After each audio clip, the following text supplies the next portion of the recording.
Hi, it's Marcel from Career Valet, where our writing services get 93% of our clients in the door for interviews within a few weeks. And I want to be real here and talk about my recent experience closing ServingTalent, my recruiting company focused on military and diplomatic spouses. This is the first time I've had to do something like that, and I'm generally not a quitter, and it was a very hard decision to make to close the business with a lot of thought put into it, and it was not easy. And I'm talking about this because it doesn't just apply to an entrepreneur and closing a business. This could apply to the loss of a job, loss of a career, and having to transition into a new one.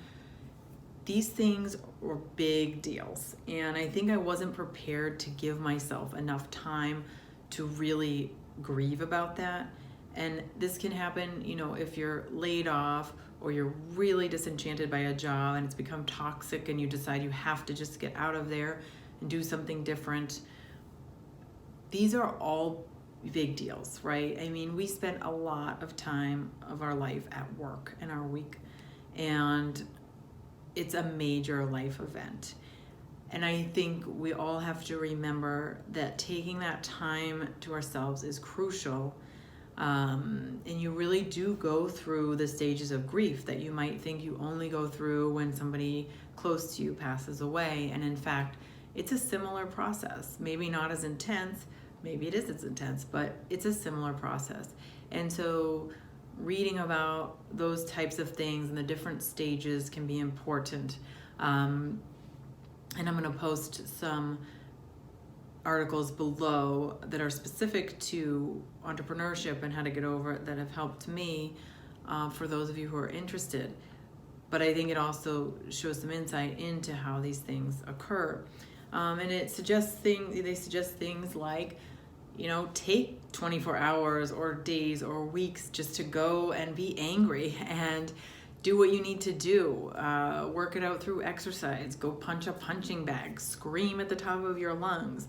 Sit by a beach. Do whatever it is, or water. Whatever you need to do in order to really give yourself that time to get over it.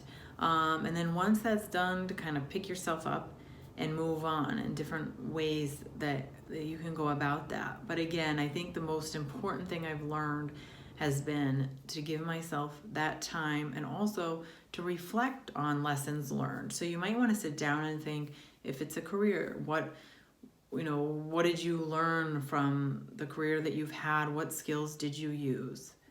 Maybe second, what are things you've thought of in the past that you would like to try and like to do? What is really important to you? Is it the title, the salary, or is it more of a work-life balance for you? Sit back, reflect on the good and the bad and the ugly, and I think that will really help you figure out where to go next in the process. If you want more tips, please check out our blog post on this topic, which I'll post below, and you can also sign up for our bi-monthly newsletter at careervalet.com.